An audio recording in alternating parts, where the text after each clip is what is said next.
નર્મદા જિલ્લામાં કમોસમી વરસાદથી ખેડૂતોના ઊભા પાકને વ્યાપક નુકસાન થયું છે। આ હવામાનને ધ્યાનમાં રાખીને રાજ્ય સરકાર ખેતમાલ માટે તાત્કાલિક સહાય પ્રક્રિયા શરૂ કરી રહી છે। મુખ્યમંત્રી ભૂપેન્દ્ર પટેલે ખેડૂતોની ચિંતાને ગંભીરતાપૂર્વક લઈને સ્પષ્ટ દિશા નિર્દેશ આપ્યા છે કે રાજ્ય સરકાર તેમના પાછળ મજબૂતીથી ઊભી રહેશે।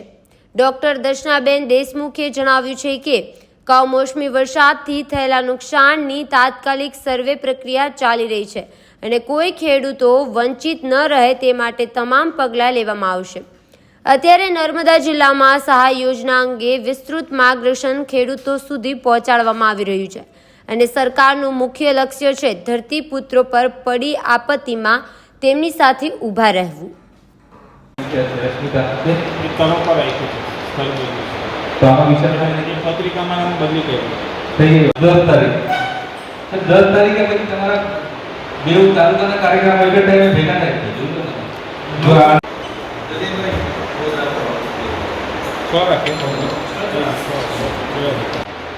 અશોકભાઈ વલ્લભને સુભાષભાઈ વસાવા વક્તાને મનસુખભાઈ વસાવા અને ચંદ્રભાઈ વસાવા ખાલી દેખાડા પૂરતો કાર્યક્રમ કરવો હોય ને એવી રીતના કરવો હોય તો મારો આગ્રહ છે કે આપણે નહીં કરવો કાર્યક્રમની વ્યવસ્થાઓને પણ ફ્રેમ નથી કેમ કે ભાઈ થોડા ભેગા કરી દીધા સભા આપીને લોકો પાડી દીધે પૂરા કર્યા પર્યાવરણમાં સમય પરિવારનું જેવું મિલન થતું હોય ને દેશના અંદર એકબીજાને કેવું આપણે એ પ્રકારનું આખું વાતાવરણ ઊભું થયું કેટલું સારું આપણે કરીએ છીએ એ બધા ભાવથી કે કેવી રીતે આપણે સમગ્ર ગુજરાતભરમાં કમોસમી વરસાદ જોરદાર રીતે પડી રહ્યો છે ત્યારે આ વિસ્તારના ધરતીપુત્રો કે જગતના તાત એવા સર્વે ખેડૂતોને પણ આ વરસાદના લીધે એમના ઊભા પાકમાં કે પછી પાક કાઢી લીધા પછી ખડામાં મૂકેલા પાકમાં પણ અતિશય નુકસાન થયું છે। નર્મદા જિલ્લામાં પણ ડાંગર છે, જુવાર છે, બાજરી છે, તુવરનો પાક છે, સોયાબીનનો પાક છે, મકાઈ છે, આ બધામાં જ અને સાથે સાથે કપાસના પાકમાં પણ ખૂબ જ નુકસાન થયું છે અને એના પરિણામને લઈને આજે ખેડૂતોની હાલત પણ ખૂબ જ દયનીય થઈ ગઈ છે। ત્યારે ગુજરાતના સંવેદનશીલ મુખ્યમંત્રી માન્ય શ્રી ભૂપેન્દ્રભાઈજી પટેલની સરકારમાં આ નિર્ણય કરવામાં આવ્યો છે કે આ ખેડૂતોને સર્વેને એમના પાકનું વળતર સારી રીતે મળી રહે અને એમની આ તકલીફમાં સાથે ઊભા રહીને ભારતીય જનતા પાર્ટીની આ સરકાર હંમેશા સર્વે લોકોના સુખ દુઃખમાં એમની સાથે ઊભા રહે છે। આમાં પણ સર્વે ચાલુ થઈ ગયો છે। અંદાજિત 25,000 હેક્ટર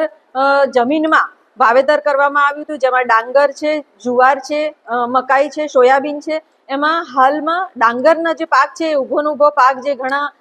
લોકોનો ખેડૂતોનો પાક ખરાબ થઈ ગયો છે તો એનું સર્વે પહેલા કરવામાં આવી રહ્યું છે અને જે કપાસનો જે પાક છે એનું પણ આના પછી હમણાં તરત જ એનું સર્વે કરવામાં આવશે કારણ કે કપાસમાં એવું છે કે એના જે ફૂલમાં કપાસ ખીલી ગયો હતો એટલે કે વણી લેવાની તૈયારી હતી એટલે છોડવાઓ ઉપર જ હતું પરંતુ વરસાદ જ એટલો બધો પડ્યો કે હવે એ છોડવાઓ ઉપરનો પાકમાં પણ એ જે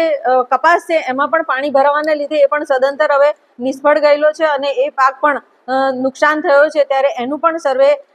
આ પછીના દિવસોમાં કરી નાખવામાં આવશે।